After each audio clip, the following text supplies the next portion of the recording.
찬양하고 예배하는 이 일은 어떤 것도 우리를 방해할 수 없습니다. 방해할 수 없다는 말은 우리가 어떤 것에도 방해받을 수 없다는 말입니다. 사실 우리는 근데 너무나 많은 것들에 늘 방해를 받아온다고 생각했습니다. 대표적인 게 지금 시대는 국가가 방역이라는 문제로 모이지 못하게 한다. 이거를 예배 방해라고 생각하는 사람들이 많은데 그럴 수 없습니다. 지난주인가요? 지난주에도 말씀을 드렸지만 모이지 못하게 하는 것이 왜 우리가 하나님을 예배하지 못하게 만드는 거라고 생각하는 걸까요? 그게 어떻게 핑계가 되는 걸까? 핑계가 될 수가 없습니다. 그거는 교회의 수준을 말한다고 생각합니다. 모이지 못하는 것과 내가 하나님을 예배하지 못하는 것은 아무런 영향을 주지 못합니다. 우리는 어디 있든지 거기에서도 하나님을 예배할 수 있어야 하고 하나님을 찬양할 수 있어야 합니다. 그게 마땅합니다. 한국교회가 지금 핑계를 대고 있습니다. 이런 말 하면 이제 또 막 욕먹겠죠. 근데 사실입니다. 핑계가 될 수 없는 일입니다. 우리는 어디 계시든지 하나님을 예배하셔야 되고 모여서 예배하는 것처럼 각자의 자리에서 예배하셔야 됩니다. 우리가 오늘 함께 나눌 말씀의 제목은 명예 지켜가며 최고의 보상이라는 제목으로 함께 말씀을 나누려고 하는데, 바울은 아그리빠 앞에서 유대인들이 왜 자기를 고소했는지에 대해서 설명할 때 그 자리에 베스도도 같이 있었습니다. 베스도는 로마 총독이었고 사실 바울이 어떤 사람인지 몰랐습니다. 단지 얼마 전에 바울과 잠깐 만나서 대화를 했을 뿐입니다.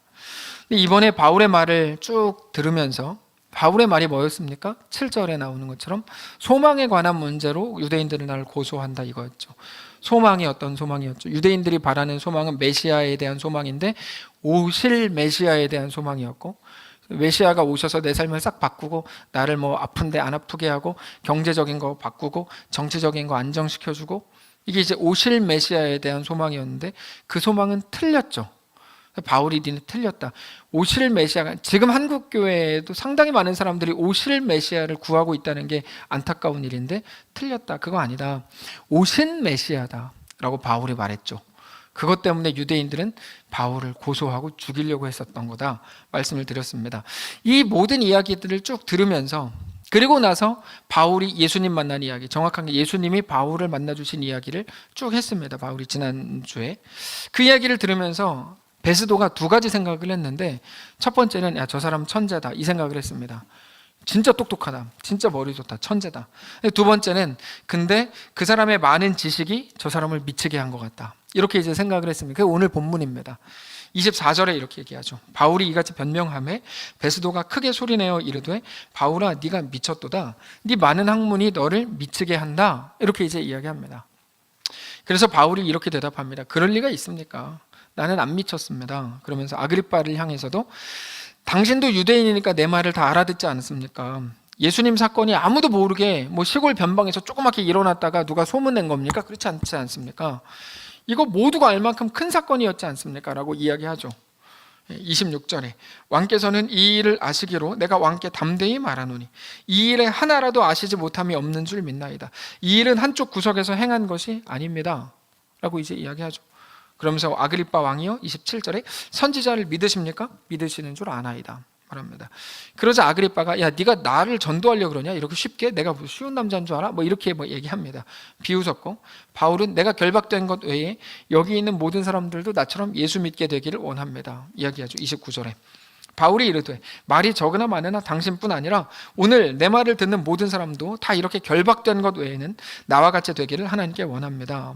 그러자 거기 있었던 사람들이 뭐 버니게, 아그리빠, 뭐 베스도 이런 사람들이 모여가지고 한쪽에서 회의한 결과 이 사람이 아무 죄가 없다, 미친 사람이지 이 사람은 죄가 있는 사람이 아니다 결론을 내리고 나서 이 사람이 가이사에게 가겠다고 상소만 안 했더라면 감옥에 안 가는 건데 라고 이제 말했다는 게 오늘 본문의 내용입니다. 자, 아그리빠 왕 앞에서 이렇게 길게 설명하는 바울을 보면서 베스도가 바울의 열정과 바울의 열심을 봤습니다. 바울의 열정, 바울의 열심. 비록 미쳤다고는 했지만 야, 종교는 저렇게 해야지 라고 생각한 게 분명합니다. 베스도는 나름대로 멋있다고 생각했을 겁니다. 야, 멋있다, 종교 저렇게 해야지. 저 사람이 자기 지식을 자기를 더 잘 먹고 잘 살게 하는데 안 쓰고 남들을 다 그렇게 쓰는데 저 사람은 종교적 열심을 가지고 감옥에 있으면서도 예수를 전하는데 쓰다니 머리를 진짜 열심히 있다. 많은 사람들이 종교를 생각할 때 가장 중요하게 생각하는 부분이 열정과 열심입니다. 얼마나 열심히 있게 믿느냐, 그리고 그 열심은 간절함으로 표현됩니다. 그러나 기독교 신앙은 그것과 다릅니다. 기독교 신앙에서 제일 중요한 것은 얼마나 열심히 있게 믿고 얼마나 간절히 기도했냐가 아닙니다. 자꾸 그냥 성경을 안 읽어본 분들 중심으로 자꾸 이렇게 얘기하는데 그럴 수 없습니다. 오히려 열심 때문에 문제가 생기는 경우가 더 많습니다. 대표적으로 지난주에 나누었던 내용이죠. 바울은 예수님을 만나기 전에 유대교적 소망에 모든 소망을 다 열심을 쏟아부었고 그 결과가 매우 처참했습니다. 예수님 뭐라고 말씀하셨습니까? 가시채를 뒷발질하기가 네게 고생이라. 이 지난주 말씀이었잖아요. 네가 하는 일에 열심을 내면 낼수록 너는 점점 더 하나님으로부터, 생명으로부터 멀어진다. 이런 일들은 뭐 우리에게도 얼마든지 있을 수 있습니다. 그게 옳은 줄 알고 막 가가지고 막 내 열을 다 내고 막 소리 지르고 별짓 다 했는데 오히려 그것이 하나님의 뜻에 전혀 맞지 않는 경우가 굉장히 많죠. 우리도 너무 많죠. 그래서 기독교 신앙을 어떻게 해야 되는지를 한마디로 말하면 열심과 열정이 아니고 진리와 사실을 알고 믿고 소망하는가 하는 겁니다. 기독교에서 제일 중요한 건 진리입니다. 진리, 열심이 아니고. 그러면 진리가 뭘까? 진리는 단순하죠. 진리는 뭡니까? 변하지 않는 거예요. 변하지 않는 거는 뭡니까? 어떤 상황이 진리일 수 없죠. 변하지 않는 분은 우리 하나님 딱 한 분이십니다. 우리 믿음은 그래서 이렇게 될 거야. 하나님이 이렇게 하신다고 나에게 마음을 주셨어. 이렇게 될 거라고 하는 게 우리 믿음이면 절대로 안 됩니다. 그 사람은 반드시 필패합니다. 필망. 심지어 하나님이 이렇게 하실 거야. 이것도 부족한 믿음입니다. 오직 하나님을 믿는 믿음이 중요한 거죠. 하나님이 이루실 이 일을 믿는 게 아니라 하나님을 믿는 거죠. 그게 믿음의 가장 중요한 핵심 포인트예요. 그래서 아브라함이 이삭을 바친 사건에 대해 말씀을 드릴 때 아브라함에게 이삭을 바치라고 말씀하신 분이 하나님이신 것을 믿는 게 중요하다고 말씀을 드렸죠. 이게 아주 미묘한데 굉장히 중요한 차이입니다. 결국에 진리이신 하나님이 누구신지를 알고 믿는 게 기독교 신앙입니다. 자, 그러면 하나님은 누구십니까? 하나님은 누구시죠? 성경에 기록된 하나님은 창조주 하나님이시고 전능자이시고 우리를 구원하시기 위해서 아들 예수를 우리를 위해 죽음에 내어주신 하나님이시죠. 근데 단지 어떤 일이 있었다, 어떤 게 역사적 사실이다, 이건 중요하지 않습니다. 그분이 나의 하나님이신 것으로 믿는 게 중요한 거죠. 그리고 나의 하나님이신 것을 믿는다는 게 무슨 말이냐면 내가 그 하나님을 믿는 믿음으로 오늘 내 현실을 살겠다. 그게 기독교 신앙이라는 겁니다. 여기까지 정리가 되시죠? 정리를 하셔야 돼요. 그게 기독교 신앙입니다. 그래서 늘 말씀드리지만 뜨겁게 간절하게 기도하는 게 중요한 게 아니라 기도는 뭐가 중요합니까? 하나님께 기도하는 기도가 능력 있는 거죠. 근데 이거를 막 다 바꾼 거예요. 이게 세상 종교랑 혼합시켜버려서 그래요. 그래서 성경을 안 읽고 자꾸 세상 종교랑 혼합시키니까 여기서 이거 가져오고 저기서 막 가져오고 막 합해버리는 거예요. 여러분, 뜨겁게 기도하는 게 아니라 중요한 건 뭡니까? 하나님께 하는 기도가 중요하죠. 간절함이 결정하는 게 아니라 믿음이 결정하는 겁니다. 모든 거는 믿음이 결정해요. 간절함이 결정하지 않아요. 그래서 뭐라고 말씀하세요? 의인의 기도가 역사하는 힘이 큰 거죠. 의인의 기도가. 거기에서의 의인은 착한 사람이라는 말이 아니라 하나님을 믿는 사람이라는 말입니다. 의인된 자, 하나님의 자녀된 자. 그리고 예수님께서 우리가 기도할 때 오히려 골방에 가서 은밀하게 기도하라고 말씀하시죠. 간절함이 능력인 건 아닌 거예요. 믿음이 능력인 거예요. 중요한 거는 하나님이 우리의 기도를 들으시는 유일한 이유가 무엇입니까? 그분이 우리 아버지이시기 때문이지, 우리가 그분께 뭐를 갖다 바쳤다거나 우리가 칭찬받을 만한 대단한 열심 있는 행위를 했기 때문이 아니다, 이겁니다. 여기까지 이해가 되십니까? 이 부분에 대해서 가장 잘 보여주는 그림은 지난 수요일 예배 때 나누었던 다윗 이야기입니다. 다윗은 혼자였고 거의 굶어 죽게 된 상황이었습니다. 정상적으로는 다윗 자신의 실력으로는 살 길이 없었습니다. 그래서 다윗은 어떤 결정을 해서 거짓말해야겠다. 제사장 아히멜렉에게 가서 거짓말을 해야만 굶어 죽지 않을 상황이 됩니다. 이게 객관적인 상황이었죠. 그러나 하나님은 다윗에게 어떻게 행하십니까? 하나님의 성소에서 맞이하시고 진설병으로 다윗을 먹이십니다. 다윗 스스로는 자기가 교묘하게 거짓말을 잘해서 얻어먹었다고 생각했는지 몰라도 하나님 입장에서는 사실은 그렇지 않았죠. 기껏해서 그것밖에 할 수 없었던 너 다윗을 하나님은 그렇게 먹이시고 그렇게 살리셨다. 이게 그 사건의 핵심입니다. 그러니까 세상이 말하는 것과 하나님이 말씀하시는 건 완전히 다른 거예요. 거기에는 다윗의 어떤 열심이나 실력이나 능력이 존재하지 않습니다. 다만 하나님의 긍휼, 하나님의 이끄심, 하나님의 놀라운 사랑만 거기 있는 거죠. 오늘 말씀은 잘 이해하셔야 되고 잘 들으셔야 됩니다. 아마 유튜브에 가셔서 5번 이상 더 들으셔야 됩니다. 자, 우리가 매주 살피는 바울도 다르지 않습니다. 바울은 매일 끌려다녔고 그거를 극복하거나 해결할 만한 인간적인 능력이나 방법이 전혀 없었습니다. 로마가 바울보다 컸는데 로마에 갇혀 있었으니까. 근데 그 거대한 로마마저도 사실은 하나님의 일정표, 하나님의 계획 안에 있었죠. 더 정확하게 말하면 바울에게 주신 하나님의 약속 안에 로마도 거하고 있었죠. 모든 이 바울의 여정은 하나님께서 이미 바울에게 하신 약속, 네가 예루살렘에서 예수의 부활을 증언한 것처럼 로마에서도 그리하여야 하리라, 이 약속과 이 일정표대로 움직이고 있었던 겁니다. 그래서 바울에게 제일 중요한 게 뭡니까? 하나님의 약속을 알고 그 약속 안에서 오늘 우리의 현실을 사는 거죠. 왜 2년이나 됐는데 나를 안 내보내줘요? 왜 벨릭스 당신 나한테 뭐 거짓말했어요? 이렇게 말할 게 없는 거예요. 왜요? 하나님의 약속을 알고 그 약속 안에서 오늘 내 현실을 살아가는 게 바울의 몫이었으니까.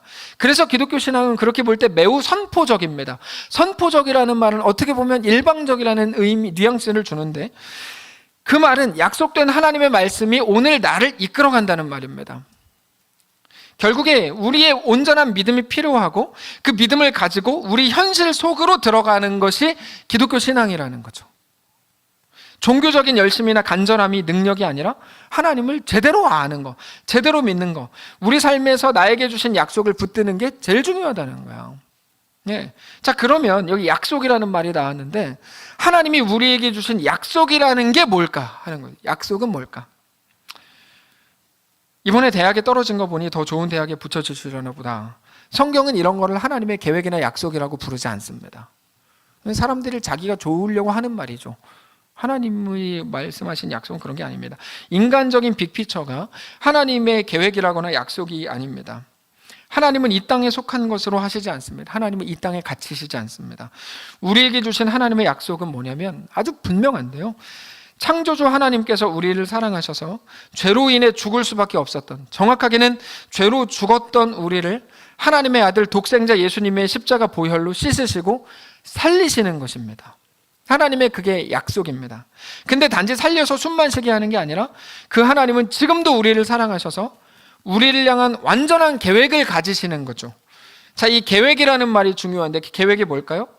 그거는 좋은 대학 보내주겠다고 하는 어떤 식의 작은 게 아니라, 이 땅에 속한 게 아니라 지금은 부족한 나를 하나님의 온전한 찐 백성으로 만드시겠다고 하는 게 하나님의 계획입니다. 잘 이해하셔야 됩니다. 그게 구원의 목적이에요.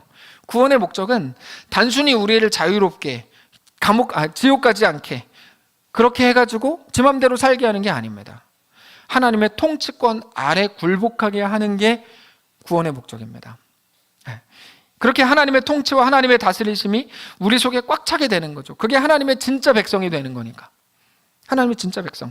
이 부분에 대해서는 출애굽을 생각하면 이해가 쉽습니다.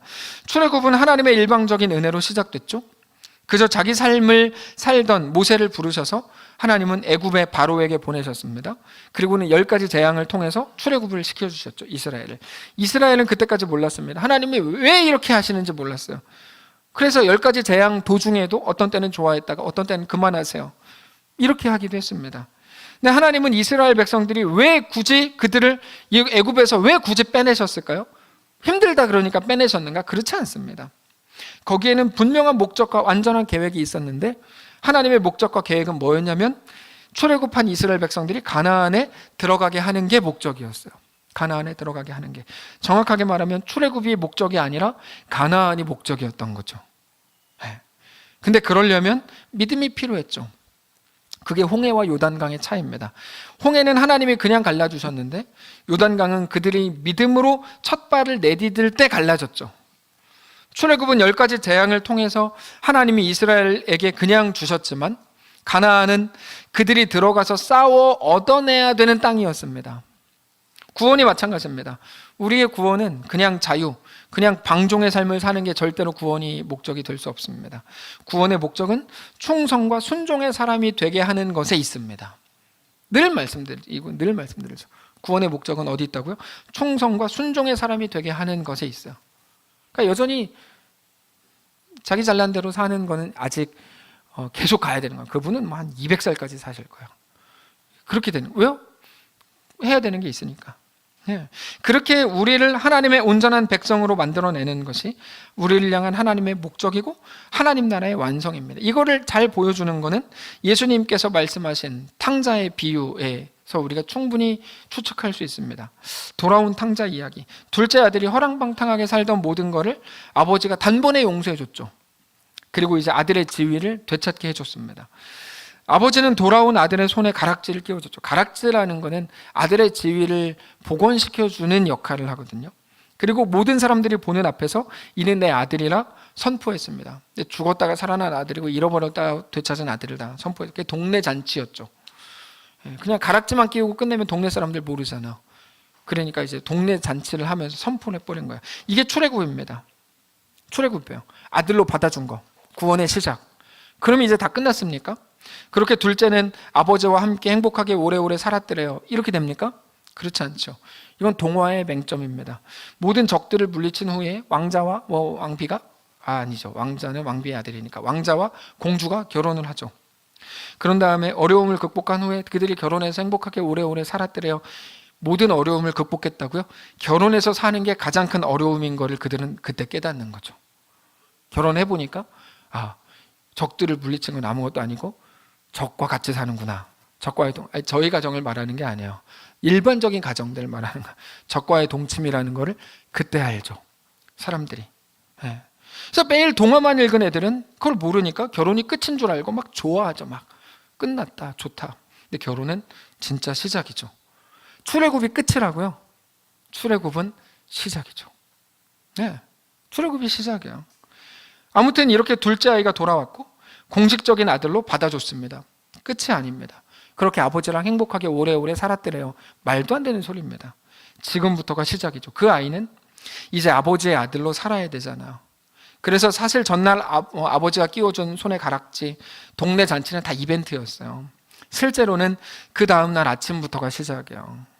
거지의 옷을 벗고 아버지 아들의 옷을 입어야 되고 필요하다면 불편한 일도 해야죠. 진짜 아들이 되는 건 그때부터가 시작이잖아요. 근데 이 아이한테 습관이 하나 있었어요. 못된 습관. 집 나가서 살 때 지 맘대로 살던 못된 습관이 이 아이한테 있었잖아요. 이게 다 비유, 상징입니다. 있었어요. 길에 침을 툭툭 뱉는다든지 아니면 아무나 보고 싸가지 없이 반말을 한다든지 저는 뭐 나이랑 상관없이 반말을 하는 인간들을 굉장히 경멸하거든요. 근데 이제 아무나 보고 막 싸가지 반말한다든지 또는 그런 작은 습관들 말고 특별히 돈을 훔치는 습관이 있었어요. 얘한테 돈 훔치는 습관. 그래서 한도 무제한의 아빠 카드를 줬음에도 불구하고 돈을 슬쩍슬쩍 훔치고 거짓말하고 그래요. 얘가 만약에 그럼 주변 사람들이 보고 욕하겠죠. 얘를. 야, 너는 네 아빠가 너를 그렇게 받아줬는데도 너 그 짓 하고 다니냐? 혹은 저 대감은 아빠를 향해서 그렇게 훌륭한 인격을 가졌는데 뭐 저런 거지 같은 놈을 아들로 받아주냐? 나 같으면 종으로도 안 쓴다. 막 혀를 차죠. 그럼 아버지가 이제 어떻게 할까요? 아들을 부르죠. 그리고 또 안아주고 또 용서하고 그런다고요? 안 그렇죠. 반대로 그럼 가락지를 뺏고 내쫓습니까? 그렇게도 안 하죠. 그럼 어떡합니까? 아이가 잘못한 부분에 대해서 엄청 혼내죠. 엄청. 심하면 때릴 수도 있을 거예요. 근데 그렇다고 해서 나도 그런 놈인 줄 몰랐어. 너 아들 취소야. 가락지 내놓고 송아지 먹은 거 토해놓고 가. 이렇게 하지 않습니다. 만일에 아들에게 실망해서 아들 됨을 아버지가 먼저 취소한다면 그거는 아버지가 얼마 전에 했던 일들, 손에 가락지를 끼우고 동네 사람들 불러서 송아지 잡고 잔치하면서 이는 내 사랑하는 아들이다라고 했던 아버지의 명예를 스스로 망가뜨리는 거죠. 이게 다 무슨 소리 하는지 모르시는 분들도 계시고 이해하시는 분들도 계신데 알아듣는 분들이 좀 더 있으니까 계속 해볼게요. 아버지는 그렇게 안 합니다. 아들을 때려서라도, 여기서 말하는 건 때린다가 표현이 부족하죠. 아들을 패서라도 사람을 만들죠. 그게 아버지가 가진 완전한 계획이에요. 아버지가 가진 완전한 계획이 뭘까요? 아들다운 사람 만드는 거예요. 우리를 향한 하나님의 완전한 계획이 똑같습니다. 그게 뭘까요? 여러분 너무 많이 오해하셨어요. 내가 이번에 회사에서 잘렸는데 더 좋은 회사 들여보내시려나 보다. 하나님의 우리를 향한 완전한 계획은 그런 게 아닙니다. 우리를 향한 온전한 계획은 뭡니까? 하나님의 백성이 될 수 없는 연약한 우리, 부족한 우리를 하나님의 진짜 백성으로 만들어내는 게 하나님의 완전한 계획이라는 거예요. 그게 우리에겐 고난이죠. 어렵죠. 실력이 없는데 자꾸 거짓말하고 싶고 자꾸 내 맘대로 살고 싶은데 하나님은 다른 걸 요구하시잖아요. 그게 고난이죠. 네. 그러나 아버지가 가진 완전한 계획이 그겁니다. 아들이 계속해서 실수할 수 있어요. 계속해서 제 맘대로 살려고 할 수 있어요. 실수가 반복되면 뭐 실력 아닙니까? 그럴 수도 있어요. 근데 그건 하나도 안 중요해요. 실수가 반복된다. 그렇게 중요한 문제가 아니에요. 그거는. 왜요? 아버지는 아들이 그런 못된 습관을 가진 놈인 줄 모르고 받아준 게 아닙니다. 처음부터 싸가지 없이 유산 땡겨달라 그러고 집 나간 놈이 그 놈이에요. 근데 걔를 뭐 그런 놈인지 모르고 다시 받아줘요? 말도 안 되죠. 다 알고 받아줬어요. 네. 왜요? 근데 왜 받아줍니까? 아버지는 용서할 자신도 있었고 그 아들을 진짜 아들다운 아들을 만들 자신도 있었기 때문이에요. 그래서 다시 받아준 거예요. 자, 여기까지 들으면 그럼 막 살아도 되는 거 아니에요? 그는 뭐 말도 안 되는 소리죠. 왜 그런가 하면 아들이 돌아온 후에 못된 짓을 계속하면 아들이 욕먹죠. 네, 이 찌질한 인간, 저런 아버지 얼굴에 먹칠하는 놈, 저런 부끄러운 놈을 만나 온갖 욕을 먹을 거예요. 부끄러움 당하겠고. 막 살아도 되냐고요? 찌질한 인간이 되겠다는 거죠. 막 살아도 되냐고요? 아버지한테 엄청 후드로 맞겠죠. 네, 막 사십시오. 상관없습니다. 엄청 후드로 맞을 겁니다. 그게 아버지의 완전하신 계획이라는 말이에요. 완전하신 계획. 그렇다고 해서 아들의 신분이 박탈되지는 않습니다. 절대로. 그게 구원이 취소되지 않는다는 말입니다. 절대로. 뭐 안 믿는 사람이 어떤 식으로 공격을 해도 그럼 상관없습니다. 취소 안 됩니다. 더 중요한 한 가지. 그럴 때마다 더 꾸중을 듣고 더 혼나게 되겠죠. 왜요? 아버지는 아들을 인간답게 만들기로 작정했으니까. 아들을 포기할 마음이 없으니까. 그게 뭡니까? 그게 하나님의 완전한 계획이라는 거예요. 네. 그러니까 우리는 우리가 죄 지을까봐 무서워하는 그런 대상이면 안 됩니다. 여기서 이제 죄가 나오는데 갑자기 그럼 뭡니까? 죄는 더러우니까 피하는 거지. 나 죽고 내가 구원 못 받고 구원 뭐 뺏기는 거 이래서 무서운 게 아닙니다. 죄는 더러워서 피하는 거지. 다만 우리가 확실히 붙들 수 있는 한 가지 진리가 뭐냐면 우리 아버지는 그 아들을 인간 못 만들고 그냥 답답해하는 무능한 아버지가 아니라 아들을 가장 잘 알고 그래서 우리를 가장 온전한 하나님의 진짜 백성으로 만들 수 있는 전능하신 하나님 아버지라는 사실을 믿는 거예요. 그게 우리가 할 일인 거예요. 우리가 할 일. 그래서 결국에 우리가 어떻게 할 수 있습니까? 그 하나님께 우리의 길을 맡길 수 있는 거죠. 그 하나님께. 하나님은 연약한 나, 죄로 꽉 찬 나, 부족한 나도 하나님의 온전한 백성, 하나님의 진짜 백성으로 만들어내실 수 있다 믿고 그것이 우리를 향해 가지신 하나님의 완전한 구원 계획이고 그 사실을 알고 믿고 사는 게 우리의 삶이어야 되는 것이고 그게 기독교 신앙이다라고 말씀을 드리는 겁니다. 그리고 내 삶을 향해 가지신 하나님의 완전한 계획과 하나님의 완전하심을 알고 그거를 믿음으로 사는 것이 그리스도인의 최고의 영광과 명예다 이겁니다. 야, 네가 예수 믿는 사람인데 공부 열심히 해서 1등을 해야 하나님께 영광을 돌리지 그 말은 뻥입니다. 그런 건 있을 수 없는 말. 내가 이번에 국회의원이 돼서 하나님께 영광을 돌렸다. 그거는 있을 수 없는 일입니다. 그런 말이 안 되는 소리인 거예요. 성경적으로는 그런 게 신학적으로 말이 안 되는 소리인 거예요. 여기 아주 중요한 게 있는데 그러면 그리스도인의 명예와 영광이라는 게 뭐냐 하는 거죠. 그리스도인의 영광과 명예. 실수 안 하는 거? 아닙니다. 실수하면 혼나면 된다니까요. 실수를 두려워하지 마십시오. 자꾸만 예방접종 교육. 그래가지고 미리 그냥 조금 뭐 병균 넣어가지고 감기 안 걸리게 하는 것처럼 예방접종 아주 안 좋은 교육입니다. 아주 안 좋은 거야. 너 그렇게 하면 망해. 아주 안 좋은 말을 좀. 성경은 뭐라고 말한다고요? 망해봐 이렇게 말한다고요. 그래도 넌 안 망해. 이게 성경이거든요. 내가 네 하나님이고 내가 네 아버지인데 뭐가 걱정이야. 이게 성경이거든요. 근데 매일 교회가 성도들을 협박하고 있어요. 그러면 망해요. 그러면 실패해요. 그럼 하나님이 안 기뻐하세요. 맨날 협박하고 있어요. 그렇지 않아요. 오히려 반대입니다. 실수 안 하는 거, 어떤 죄처럼 보이는 행위를 하지 않고 사는 거, 그게 명예와 영광일까? 그렇지 않습니다. 생각해 보십시오. 그렇게 된다면 우리는 기껏 한 달란트 받은 종밖에 안 되는 겁니다. 죄 짓지 마, 이게 전부거든요. 죄 짓지 마. 상식적으로 생각을 해보십시오. 죄를 안 짓는 제일 좋은 방법이 뭡니까? 오늘 죽는 거죠. 죽으면 죄를 안 지어요. 죽은 사람이 어떻게 죄를 져요? 어떻게 누구를 미워하고 죽은 사람이 어떻게 도둑질해요? 못하죠. 근데 스스로 죽으면 안 되잖아요. 저 사람은 안 되죠? 그럼 죽지는 못하고 식물인간이 돼야 되겠네?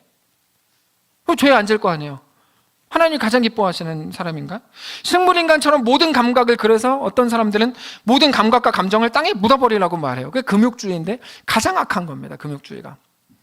네. 하나님이 영광스럽게 살아봐 이렇게 말씀하셨는데 금욕주의는 아무것도 못하게 만들거든요. 너 그럼 망해, 너 그럼 실패해, 너 후회할걸? 제일 듣기 싫은 소리죠. 그건 절대로 그리스도인의 영광이 될 수 없습니다. 그렇게 아무 죄를 안 지었다고 해서 하나님이 칭찬하시나? 오히려 더 이상한 결과가 나옵니다. 한 달란트 받았던 종을 주인이 어떻게 하죠? 내쫓아 버렸죠. 그러라고 너한테 한 달란트 줬냐? 나가라. 어두운 데 가서 이를 갈미 있으리라. 무슨 말입니까? 거기서 네 기준 붙들고 또 그동안 했던 거 불평이나 원망이나 하면서 억울해하면서 살아라 이놈아. 이게 이제 그 말이거든요. 아무 죄를 안 지었다고 해서 그리스도인의 영광과 명예를 되찾는 게 아닙니다. 그렇지 않습니다. 그럴 거라면 우리를 이 땅에 뭐하러 살게 하세요? 예수 믿게 한 다음에 바로 데려가 버리지. 아이, 그게 상식이잖아요. 뭐 살게 하세요. 정말로 만일에 돌아온 둘째 아이가 한 달란트 받았던 사람처럼 생각해서 이제부터 실수 안 하고 죄 안 져야지. 나 못된 습관이 있는데 나 얼굴도 약간 뭐 지난주 고현 집사님 말씀하신 거 거울 보고 내가 막 욕하고 그래가지고 나 얼굴도 이렇게 됐는데 이 침도 안 뱉고 욕도 안 해야지. 이제 방문 밖으로 나가지도 않고 동네 사람들 안 만나요. 자발적인 자가격리 50년. 만나면 실수하니까 안 나가요. 이거는 영광일 수 없죠. 이게 어떻게 영광이에요 이게. 오직 아버지의 아들로, 실수할지언정 아버지의 아들로 사는 게 영광이죠. 어떻게 안 사는 게 영광이냐고. 죽은 줄 알았던, 잃은 줄 알았던 아들이 돌아왔는데 아들로 살아야죠.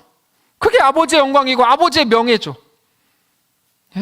그건 어떻게 하는 겁니까? 우리는 베드로의 모습에서 그걸 확인할 수 있습니다. 베드로가 물 위를 걸을 때, 아니 정확히 말하면 물 위를 걷고 싶다고 말할 때가 베드로 인생에서 제일 영광스러웠어요. 그게 그리스도인의 가장 영광스러운 모습이에요. 사람이 물 위를 어떻게 걷습니까? 물에 빠지죠. 물 위를 걸으려면 방법이 딱 하나밖에 없어요. 오른발이 빠지기 전에 왼발로 물을 쳐내는데 그 왼발이 물에 빠지기 전에 오른발로 다시 쳐내는 거예요. 그러면 되는데 그럴 수 있는 사람은 아무도 없어요. 제가 해봤는데 안 돼요. 이거는 될 수가 없어요. 물 위를 못해요. 중력 때문에 못해요. 중력 때문에. 베드로도 그걸 알고 있었습니다. 우리가 알고 있는 중력 같은 고도의 지식은 없었겠지만 사람이 물 위를 못 걷는다 정도는 알았습니다. 근데도 예수님께 베드로가 어떤 요청을 하죠? 나도 물 위를 걷고 싶습니다. 이게 영광스러운 거라고요. 이 부분이 베드로 인생에서 제일 영광스러운 부분이에요. 예수님이 그때 뭐라 그러십니까? 어디서 쓰잘데기 욕을 해. 안 그래 졸려 죽겠는데. 안 그렇게 하시고 이 말이 너무 마음에 들었어요. 그래서 예수님이 이렇게 말씀하세요. 오케이. 이렇게. 영어 성경에 오케이. 확인은 안 해봤는데 아마 그럴 거예요. 오케이. 해봐. 걸어봐. 이리 와봐. 자, 그럼 질문. 예수님은 베드로가 물 위를 걷고 싶다는 이 생뚱맞은 질문 요구가 왜 마음에 들었을까 하는 거죠. 그게 왜 뭐라고 그게 왜 마음에 들었을까? 예수님이 나의 주님이시라면 나도 그거 할 수 있지 않습니까? 나는 주님을 믿습니다. 나도 물 위를 걷게 해주십시오. 이 말이었기 때문이죠. 그래서 우리가 웃구막으로 막 태국에 파송하고 교사들 하나님이 가장 기뻐하시는 사역이라고 저는 확신해요. 쓸데없는 사람들을 이렇게 말하죠. 쓸데없이 돈도 없는데 왜 그렇게 하냐 이렇게 말하죠. 쓸데없이 그럼 사세요. 그 사역이 정말 놀랍고 멋진 사역이에요. 베드로가 물 위를 걷는 것 같은 도전들이 우리 가운데 계속 있어야 돼요. 계속 있어야 된다고. 우리 형편이 이렇고 상황이 이런데 목사님 지금 무슨 소리 합니까? 라고 얘기하시는 분들은 계속 지금처럼 마스크를 쓰고 계속 사셔야 돼요. 그거 옳은 말이 아니에요. 우리가 교회가 계속 해야 되는 말은 뭡니까? 물 위를 걷고 싶습니다거든요. 물 위를 걷게 해주세요. 네, 물을 걷게 해주세요. 베드로가 예수님께 그 요청을 할 수 있었던 것은 예수님이 전능자이신 것을 베드로가 믿었기 때문이죠. 예수님은 그래서 베드로의 그 말이 너무 좋았던 거야. 해봐, 걸어봐, 와봐 이렇게 말씀하신 거죠. 결국에 그리스도인의 명예가 뭘까? 성도가 언제 가장 영광스러운 걸까? 그거는 성도가 이 땅을 살아가는데 전능하신 하나님이 내 아버지이신 것을 알고 그거를 믿는 믿음으로써 내 상황과 내 현실을 대하는 것, 가장 영광스러운 겁니다. 코로나, 질병, 관계, 경제, 별거 다 있죠. 요즘의 문제. 이 상황에서 무엇이 가장 영광스러운 거라고요? 국가가 예배에 못 모이게 하니까 그렇지 않다고요. 가장 영광스러운 게 뭡니까? 하나님이 전능한 내 아버지이신 것을 알고서 내 현실로 들어가는 거라고요. 네. 그러니까 예배 모이게 해주세요. 데모할 필요가 저는 없다고 믿습니다. 그게 우리가 쏟아야 될 에너지는 아닙니다. 확실히. 그래서 성경은 계속해서 성도들한테 뭐를 말합니까? 기억해 보십시오. 성경 이걸 말해요. 두려워하지 말라. 놀라지 말라. 내가 너의 하나님이 됨이라. 내가 세상 끝날까지 항상 너와 함께 있으리라. 그래서 어떻게 하라고요? 그 믿음을 가지고 담대하게 어디로든 가고 네가 아들로서 하고 싶은 모든 것을 다 해봐라. 말씀하시는 거죠. 내가 2달란트 줬잖아. 내가 5달란트 줬잖아. 그거 가지고 해봐. 막살나는 게 아니죠. 영광스러움을 회복할 기회를 주는 거죠. 이해가 되십니까? 담대하라. 내가 세상을 이기었노라. 근데 언제 담대하라 그래요? 로또 당첨되니까 담대하라 그래? 안 그래요. 세상에서는 너희가 환난을 당하나 담대하라. 그 다음에 나오죠.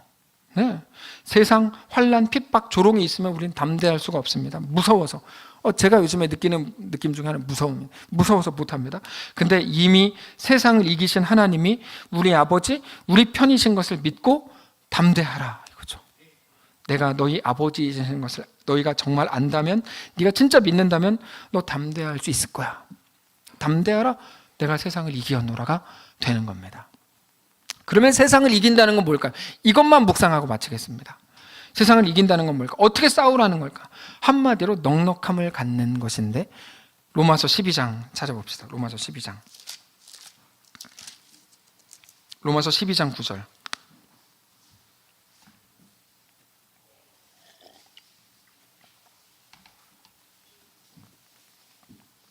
로마서 12장 9절 257페이지. 로마서 12장 9절. 성도로서 어떻게 살라고 하느냐, 성도가 가진 영광은 뭐냐를 가장 잘 보여주는 구절이에요. 12장 9절. 사랑에는 거짓이 없나니 악을 미워하고 선에 속하라. 악을 미워하고 선에 속하랍니다. 악은 통쾌하고 우리는 선은 좀 재미가 없어요. 근데 그렇게 하래요. 그러니까 세상적으로 통쾌할 일 기대하지 마라, 이런 말을 줘. 10절. 형제를 사랑하여 서로 우애하고 존경하기를 서로 먼저 하라. 아니, 나한테 잘해줘야 내가 그때 좀 잘해줄까 생각하는데 사랑과 우애와 존경을 먼저 하라. 네가 먼저 받을 거라고 보상을 기대하지 마라. 다 보상에 관한 겁니다. 11절. 부지런하여 게으르지 말고 열심으로 품고 주를 섬겨라. 이거 인정할 수 있어요. 12절. 근데 소망 중에 즐거워하고 환난 중에 참고 기도에 항상 힘쓰라. 소망 중이라는 게 무슨 말입니까? 힘들다는 거죠.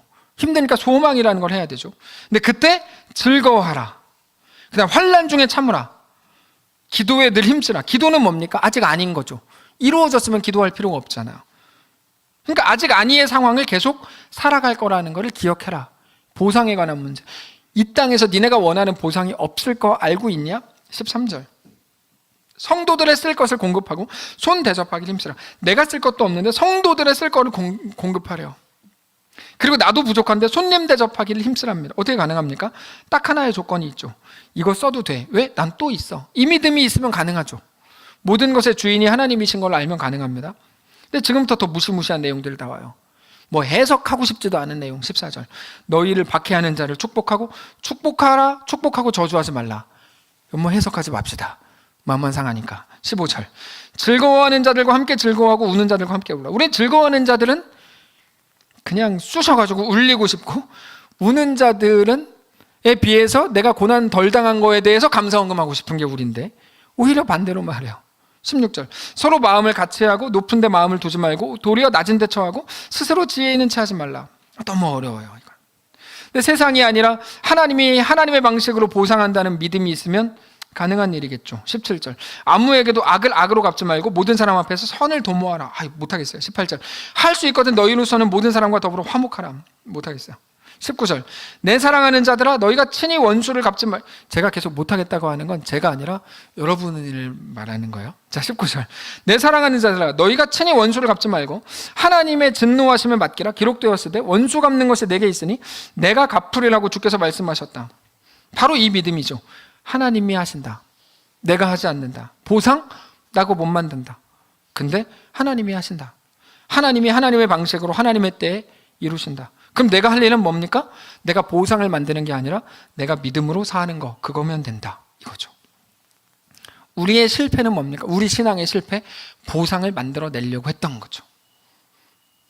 그게 예수 없는 사람들의 특징입니다. 보상을 내가 만들어내겠다. 심지어 내가 열심히 봉사하고 내가 열심히 헌금하고 내가 열심히 헌신해서 보상을 만들어 받겠다. 예수 없는 사람들의 특징이죠. 근데 예수 믿는 사람들의 특징은 뭡니까? 보상을 내가 만들 수 없다. 하나님이 하신다. 이거죠. 이거예요.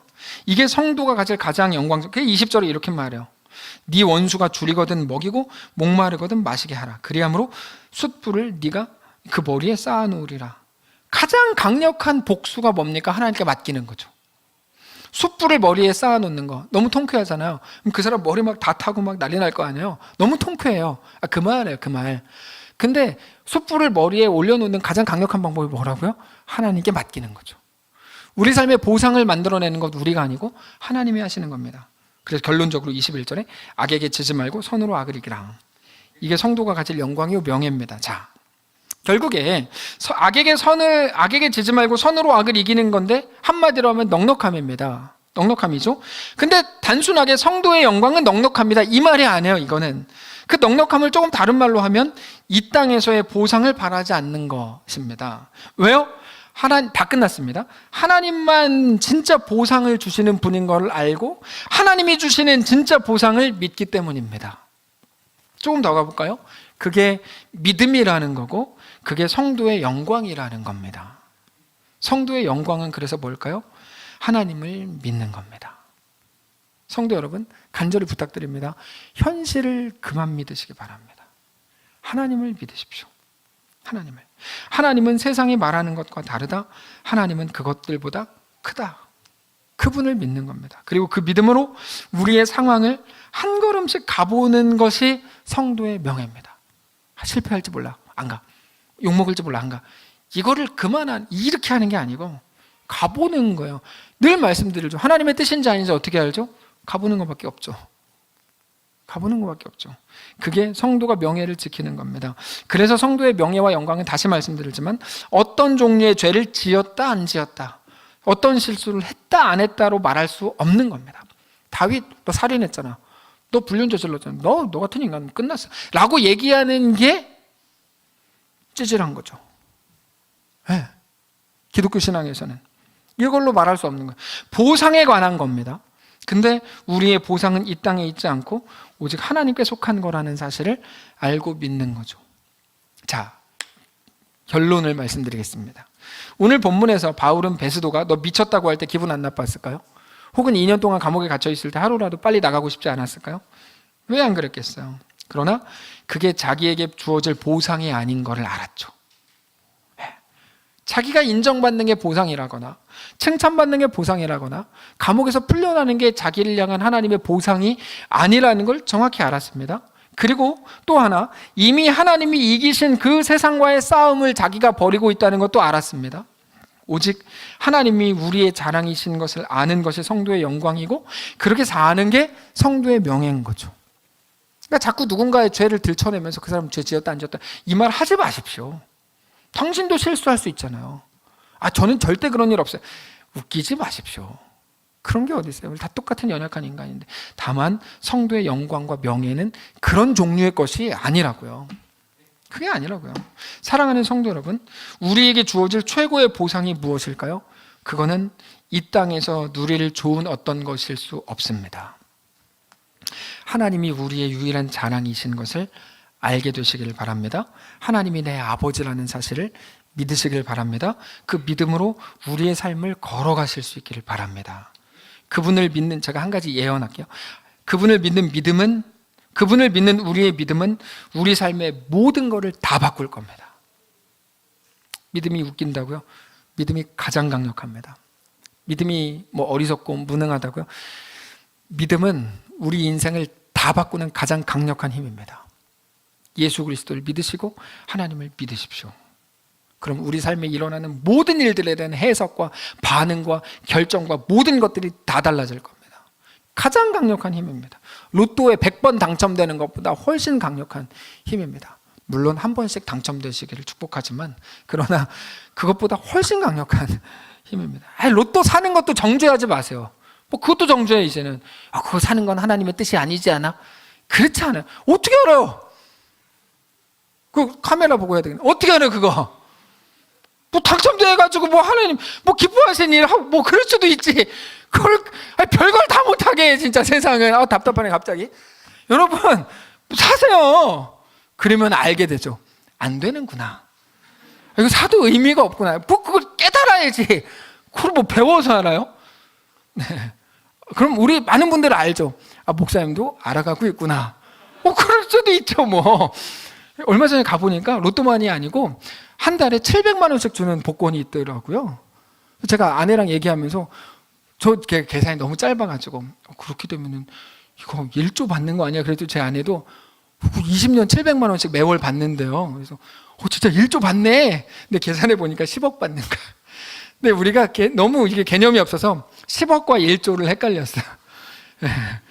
그래서 생각해 보니까 700만 원이 아니라 하루에 7억씩 받아야 1조를 받는 거더라고요. 근데 우리 700씩만 받아도 1조 받는 줄 알았어요. 중요한 건 그게 아니고 갑자기 마지막에 이상하게 됐는데, 여러분 다시 우리에게 주어질 최고의 보상이 무엇입니까? 하나님을 알고 하나님을 믿는 거죠.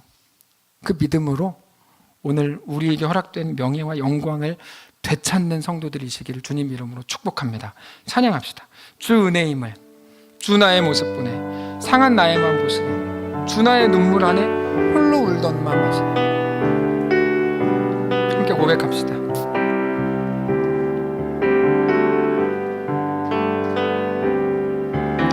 주 나의 모습 보내 상한 나의 맘 보시네, 주 나의 눈물 안에 나의 눈물 안에 홀로 울던 맘 아시네. 세상 소망 다 사라져가도 세상 소망 성도의 영광과 하나도 관련 없습니다. 다만 주의 사랑이 끝이 없습니다. 끝이 없으니 살아가는 이 모든 순간, 살아가는 이 모든 순간 주 은혜임을 나는 믿네. 나는 믿네. 우리 고백합시다. 주 사랑 내게 있네. 주 사랑 내게 있네. 그 사랑이 날 채우네. 주 은혜 내게 있네. 주 은혜 내게 있네. 그 은혜로 나를 세우네. 그 은혜로 날 세우네. 세상 소망 다 사라져가도 믿음으로 고백합니다. 세상 소망 다 사라져가 주의 사랑은 끝이 없으니,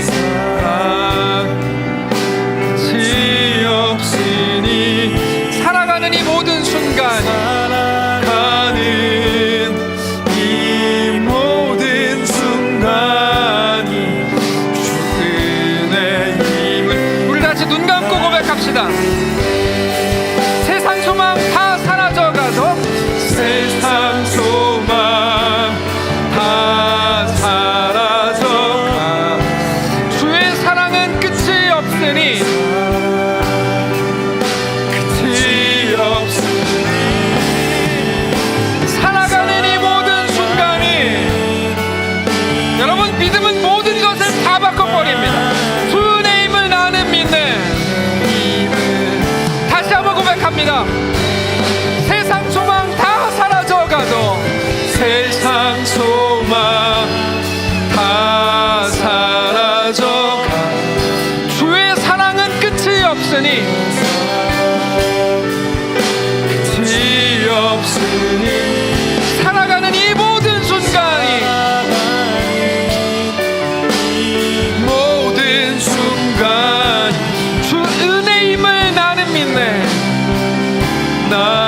하나님, 우리 연약함이 그겁니다.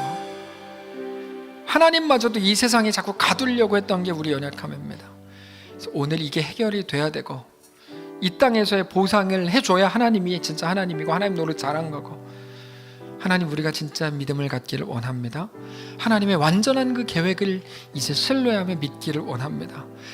하나님의 완전한 계획은 나를 진짜 하나님의 백성으로 만들어내는 건데, 나로서는 도저히 할 수 없었던 그 일, 돈은 벌 수 있고 관계 맺을 수 있고 이 땅에서 가질 수 있는 거 많지만 그거 아니고, 하나님 진짜 우리를 향한 완전한 계획이 하나님의 진짜 백성으로 영원히 만들어서 영원히 우리와 함께 지내는, 거하시는 것인데, 그거 내가 만들 실력이 없었는데 하나님, 그것을 오늘 의지하며 살아가는 모든 성도들 되게 하옵소서.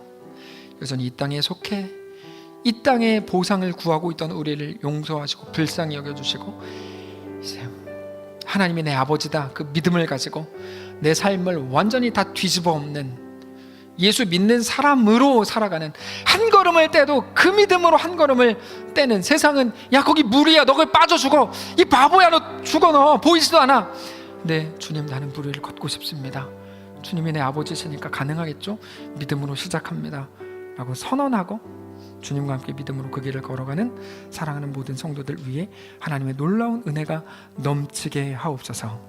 하나님의 영광과 명예가 그 길 위에 있음을 깨닫게 하셔서 똑같은 상황에서 똑같이 죽는 소리가 아니라 이제 사는 소리, 믿음으로 반응하는 놀라운 고백들이 우리 교회 성도들 입술에서 터져 나오도록 축복해 주시옵소서. 오늘 우리와 함께 하시기를 소원하며 살아계신 예수님의 이름으로 기도합니다. 아멘.